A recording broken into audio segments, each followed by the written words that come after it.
Ever get that feeling? Like you just can't get going on something important. Happens to the best of us, right? Totally. And we usually just call it laziness. Beat ourselves up about Oh, it. yeah. What's wrong with me? Exactly. But what if we told you that laziness? Well, it might be a myth. Myth busted by neuroscience. Yep.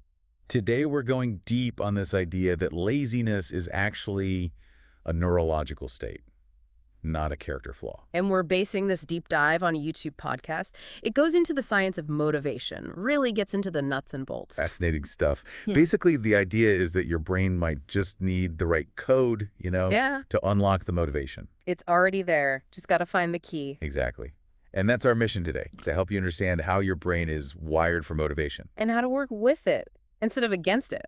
No more frustration, no more blame. We'll be looking at dopamine, the prefrontal cortex, and the basal ganglia. The big three when it comes to getting things done. So kicking things off, this idea that laziness is a myth, it feels real, right? Oh, it definitely feels real. But this podcast we're looking at makes a really strong argument. It says when you're procrastinating or just stuck, it's more about brain function than willpower. Interesting. So it's not that we're lazy, it's that our brains are, like misfiring? Sort of. It comes back to those three components: dopamine, prefrontal cortex, basal ganglia. They're central to motivation. Right. Let's break them down one by one, starting with dopamine, I guess. Good place to start. Dopamine. It's the go-get-it chemical. It's what gets you started. Okay, so if you're low on dopamine, you're basically stuck at the starting line. Yeah, pretty much. This podcast actually gave a hypothetical statistic. They said low dopamine can make starting tasks 300% harder. 300%? Wow. That's not just a little bit harder. Nope. It puts a whole new spin on things, doesn't it? Makes you think twice about calling yourself lazy. Absolutely. So dopamine's like the ignition switch. Yeah. For motivation. Perfect analogy. Then you've got the prefrontal cortex, the CEO of the brain. CEO. Yeah, it's in charge. Makes decisions, plans, organizes, figures out the what and the how. So if your prefrontal cortex is overwhelmed, that's going to impact motivation. Big time. If the CEO's not giving clear directions, nothing's getting done. Makes sense. And what about the basal ganglia? That's the autopilot. Habits, routines, the things you do without thinking. Like tying your shoes. Exactly. You don't have to think about each step anymore. Basal ganglia's got it covered. Wow. So if these three systems aren't working together, motivation takes a hit. The podcast used a good analogy. It's like a car that won't start. You don't yell at the car. Right. You check under the hood. Exactly. Same with motivation. You got to figure out what's going on in the brain. It's a much more productive approach. Blaming yourself gets you nowhere. So how do we work with these brain systems? How do we unlock motivation? Well, let's start with dopamine. The podcast emphasized that dopamine isn't just about the reward. It's not. It's also about the anticipation of the reward. That's key. So it's that feeling of excitement when you're looking forward to something. Yeah, and that feeling can get you moving. So one strategy is to break down big tasks into smaller ones. Mini wins. Exactly. Each mini win releases dopamine, and that keeps you going. It's like creating a trail of breadcrumbs. And your brain follows the trail. I like that. So what about the prefrontal cortex? The CEO. How do we keep it happy? Clarity. The prefrontal cortex hates feeling overwhelmed. So instead of a vague goal like get in shape. Make it specific, like put on my running shoes. Perfect. A clear, actionable first step.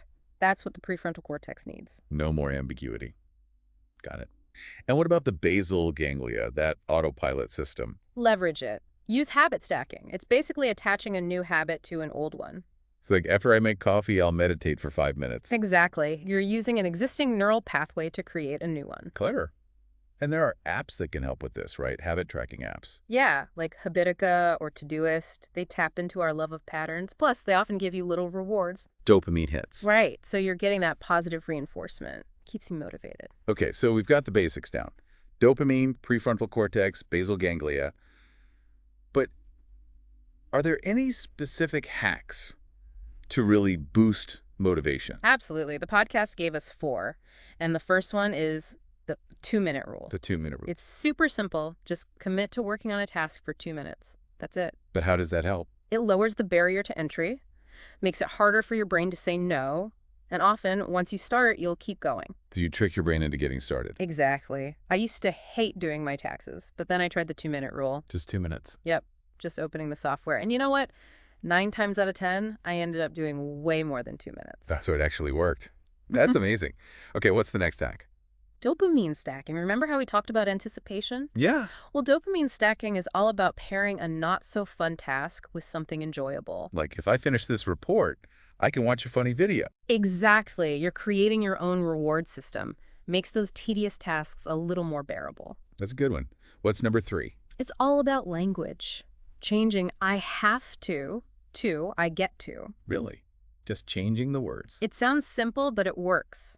Have to feels like an obligation, but get to feels like a choice. So you're reframing the task, making it feel more positive. And that can influence your basal ganglia, makes the task feel less automatic and more intentional. I'll have to try that. What's the last hack? Environment design, making it easier to make good choices. So like keeping your workout clothes out where you can see them. Exactly. You're reducing friction, making the healthy choice the easy choice. And the podcast even shared a story about someone who went from couch potato to marathon runner, all thanks to these hacks. Pretty inspiring, right? Shows you what's possible when you work with your brain. Absolutely. So the bottom line is this. Your brain isn't lazy. It just needs a little guidance. And when you feel stuck, don't get down on yourself. Ask yourself, what does my brain need right now? Is it dopamine? Clarity. A new habit. Figure it out, and you can unlock your motivation.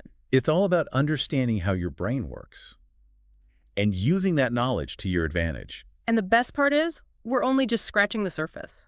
Who knows what other myths about human behavior are waiting to be debunked? It makes you think, what other hidden potential do we have, just waiting to be unlocked by science? I guess we'll have to keep diving to find out. One deep dive at a time. That's all for today. Thanks for listening. See you next time.